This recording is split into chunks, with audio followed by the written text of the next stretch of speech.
Welcome back to part 3. Okay, you guys, again, if you're seeing this before you see part 1 or part 2, please just go to my channel directly because you're really going to want to watch this in order or else you may not understand everything that you're seeing. So when we left off, Harry had just given his speech about hope and how the kids gave him hope and they were giving everybody in the room hope. You remember where we left off if you're in order, so let's just jump back in. Let's go.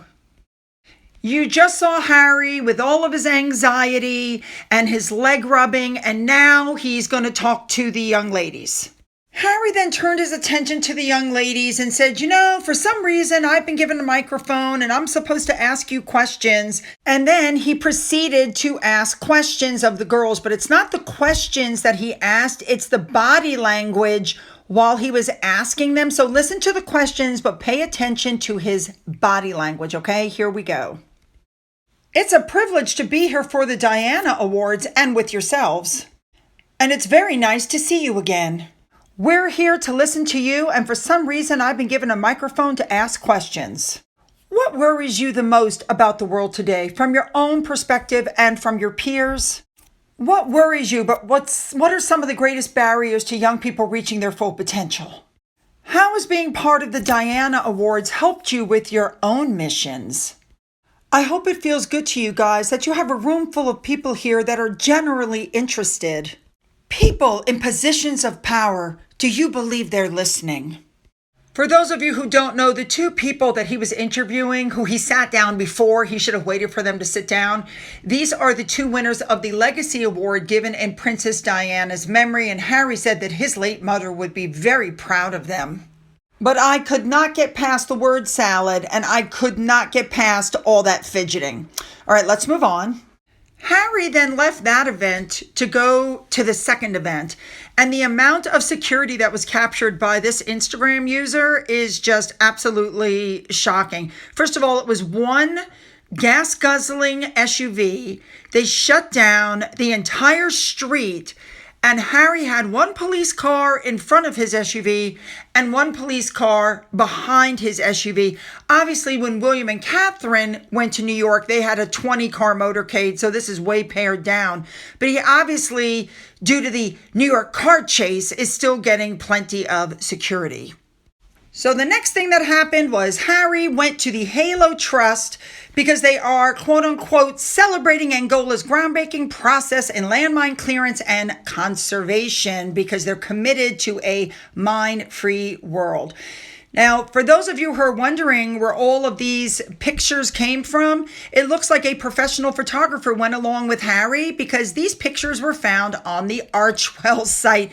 So while I think, the stories about them trying to rehab his image, I think are absolutely true. That's why I think he's going to all of the events by himself. And he's obviously brought a professional photographer with him because he's working on his image. Harry gave his speech, and tell me if this sounds familiar, and I'm quoting, Africa and Angola in particular have an incredibly young population, a demographic wave that surges with energy and optimism, holding the promise of a bright future for Angola's youth. For them, a world without mines must be a moral imperative for all of us. It sounds like somebody else might have written that speech. And it wouldn't be a speech, of course, if he didn't bring up Diana, his mother. So Harry, they're saying in these articles, is making an effort to continue his mother's, quote, unfinished work, that he feels obliged to live out her legacy as much as possible. And of course, we just discussed the Halo Trust and the mines. Now, for those of you who don't remember this was something that Princess Diana did. She actually put on a blast shield and vest and walked through an actual minefield. And people didn't say very nice things to her about it. They said she was trying to get the limelight. They accused her of doing other things. Well, then Harry went and walked through a minefield. Now, pay careful attention to these pictures. These were the last ones taken of him. And if you notice in this next picture, look on the left next to Harry. Do you see that tree branch right there? It's crooked. Do you guys see that closer to Harry? Well, look at this next picture. These are people setting up the minefield for Harry to walk through. You see the crooked tree to the right of the gentleman in the blue? Nobody's wearing a blast shield and nobody's wearing a blast vest because it's fake. Harry walked through a fake minefield. His mother walked through a real one. And the next thing Harry did was he went and talked in a summit about African parks. Guess who moderated it? Katie Couric. Does that sound familiar? You remember Katie? According to the article, they're saying that they shared in a substantive discussion about African parks' goals and measurable success in combating climate change and enhancing local livelihoods. They said absolutely nothing about the beatings, the abuse, and all the other stuff going on with African parks. Remember, Harry sent an email up the chain when he found out what was going on, and he has not addressed what's been going on since then. As a matter of fact, according to the article, when he sat down, Harry talked about his involvement in the 2016 relocation of some elephants in Malawi, which, by the way, those elephants have since killed a lot of people in the surrounding areas. He talked about African Park's mission and its vision, and he never mentioned the baka, not one time. There still is an ongoing investigation for those of you who don't know, and the baka have been there for thousands of years. They're hunter-gatherers.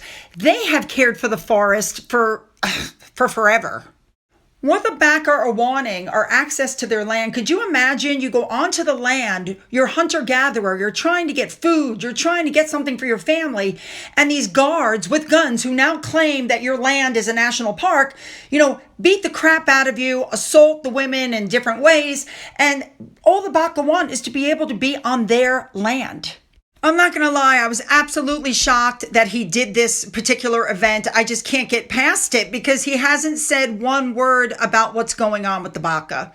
But then, this is Harry we're talking about after all. My goodness, you guys. Oh my God. All right. Don't forget to hit the like and the subscribe button and the bell for all notifications. Go down into my description box where you'll find the links to my Twitter, my Gettr, my Rumble, my email, my Patreon, which is currently paused, my Amazon wish list, and a physical address. For those of you who've donated to my coffee fund, thank you so much. And as always, you guys, have a great day.